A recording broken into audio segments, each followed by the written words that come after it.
Welcome, welcome, welcome. Thank you everybody for joining in on the very first episode of the Young Black Kings podcast. I'm your host, True T Titta. A lot of you may remember me from my music days. Used to roll with the Shadow Boys Entertainment crew, other known as Black Law Family. A lot of you may remember me from, my playing football days. A lot of you may know me, most recently from If I'm Being Honest. But today I have a brand new venture that I'm bringing out to you guys called the Young Black Kings YBK. I want to be able to reach out and motivate, encourage, and lift up the young members of our society, the young kings. This is just for young people. This is a podcast for everybody. I want to be able to change the world. And the one way that I know how to is by using my voice, using my message, being able to reach as many people as we can. No matter what platform you're listening to us on, whether it's Google, Apple, Amazon, whatever, I thank you for joining us today. We got a lot we want to cover over on this first episode. So without further ado, I'll jump right into it. I have a message from my brother, my longtime friend, Tracy. I hope you guys enjoy this. It's a very powerful message. Take a listen, and we will get right back into this show. All right. Respect. Respect me as I walk and I see exactly who I am and what I'm willing to become. Who are you? Because at the end of the day, business is business and there's no competition. If I wake up at 2 o'clock in the morning, you wake up at 7, I have 5 hour jump on you. Don't let me do that. If you think that you can outwork me, if you think that you are better than me, if you have all knowledge and all accessibility to become better than me, I'll wait for you. Because at the end of the day, Will Smith said it best. If we're both on the treadmill, either you're going to get off first or I'm going to die. Nipsey Hussle said it best. This is a marathon. Run your pace. Never look behind you. Just run your race. To be young is a mind state.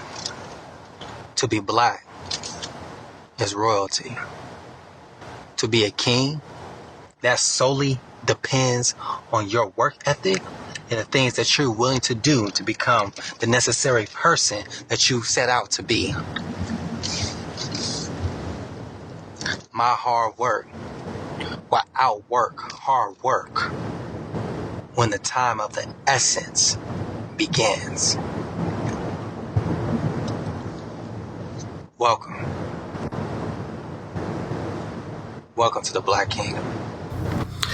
Thank you, Tracy, for those powerful words. Tracy is one of the co-founders of the Young Black King podcast. We'll be going to him sporadically each week to have some things that he wants to get off his chest, some messages that he might want to relay to you all. So on the Young Black Kings podcast, each week I want to have an underlying topic that I want to go over. So each episode will have something to do with a specific topic, and each section of the podcast will relate back to that underlying message. This week, it's first impressions. So everyone knows the first impression is always the lasting impression. Whenever you go to a job interview, the first thing that an employer looks at is you. How do you impress that person? Whether, like I said, it's the job interview, whether it's meeting someone for the first time, whether it's a friend, a future paramour, that first impression usually holds a lot of weight. But what we don't actually take the time to think about is, what's the first impression of yourself? Now, everyone feels certain ways about themselves, and that triggers other things about our life. But when it boils down to it, what exactly is the first thing that you think of yourself? Now, for me personally, the very first memory I ever have in life is I was about 2 or 3 years old. I know we were living in Germany. My father was he was in the army.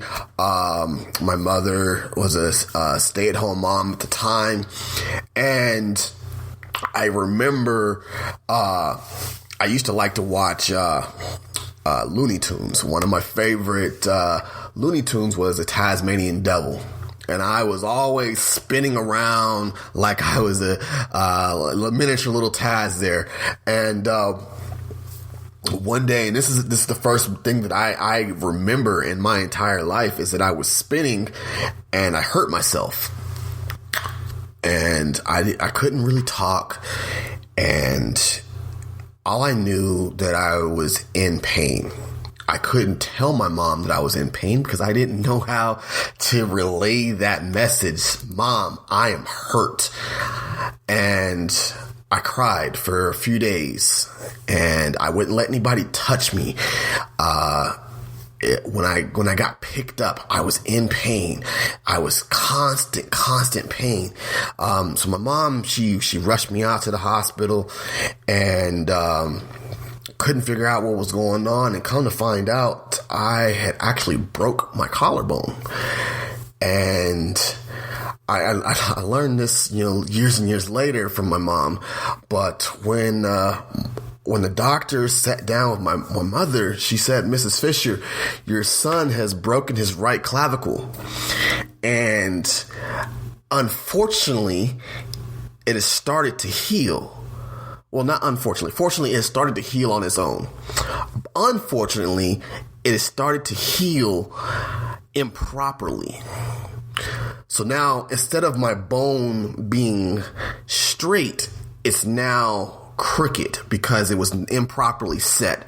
And the reason being, again, I was young. I was a child. I was a toddler. I couldn't say, "Hey, Mom, I broke my collarbone. I need you to go get this fixed for me." It's impossible as a 2-year-old, 2 or 3-year-old to be able to relay that message because you don't know, right? So the doctor tells my mom that in order for it to be perfect, that it would have to be rebroken. And my mom, knowing the amount of pain that I was in already, didn't want to subject me to even more pain by having the doctors go and purposely break my collarbone again just to reset it. So the doctor told her, it's fine. It'll heal on its own. It'll continue to grow back. It'll heal. But your son will never be able to play sports, because it's a deformity. It's not going to heal properly. It's not going to be like every other little boy. And knowing that, my mom took that chance, took that risk. I'm 32 years old now. My arm is perfectly fine. I've gone on to play Pop Warner football. I've played middle school, played high school. I held records. I've gone on and gotten an athletic scholarship in college. Not very many people can say that they've played at the collegiate level and actually held a scholarship. A lot of people, once they leave high school, that's the last time they'll ever play in a game. Some people will never get that far. I've gone and tried out for professional leagues and worked out for professional teams and done this and done that. But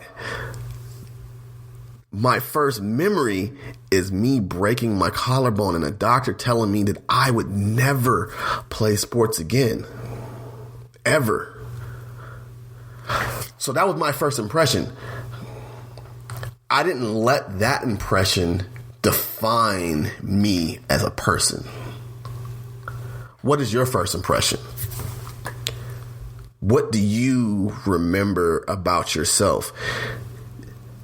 If you are a young king listening to this, or if you're an old king, or if you are listening to this with your young king, what is the first thing that you remember about yourselves? Did you let that define who you are?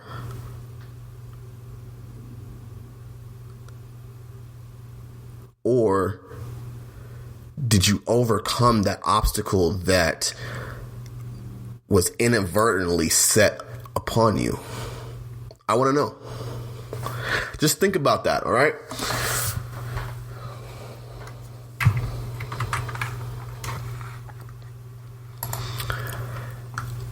So, a thing that's been a big topic in the world is mental health. So we talked about the first impression that you had of yourself, and that goes a long way with how you deal with your mental health. It's how you feel about yourself.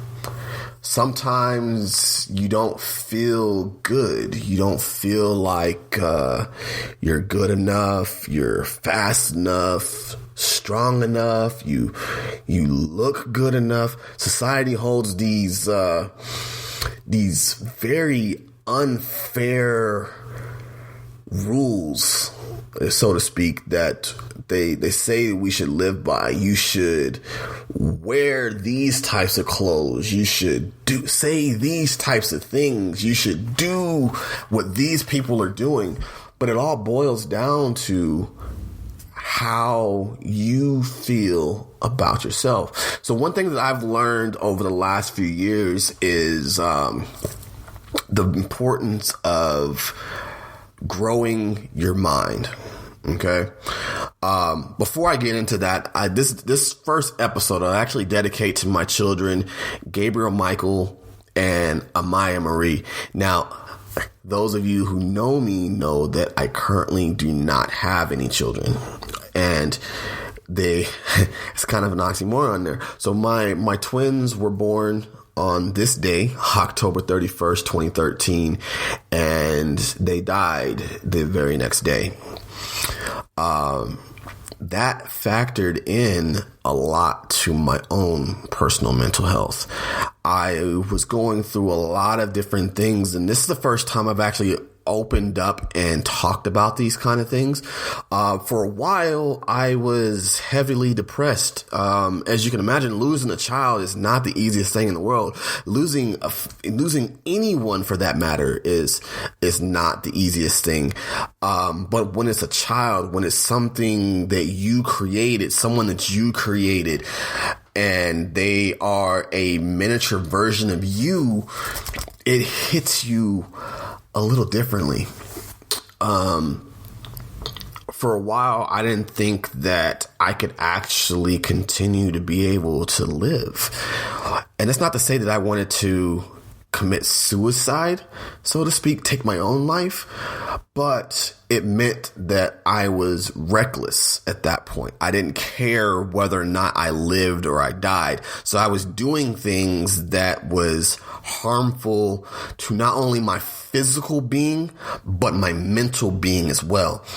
And it put me in a really, really deep and dark space. And it took a friend of mine coming to me, sitting me down, and giving me a stack of books to read. And we'll talk about those books later on. I don't get into start sponsoring people and stuff like that without actually, going to proper channels. But anyways, so I read some books and I started to learn the importance of personal development. When you go to school, they teach you things about history, they teach you math, they science and things like that. But they don't actually teach you on how to improve yourself, how to improve your being. And it's something that everyone should do, whether you want to be a public speaker or you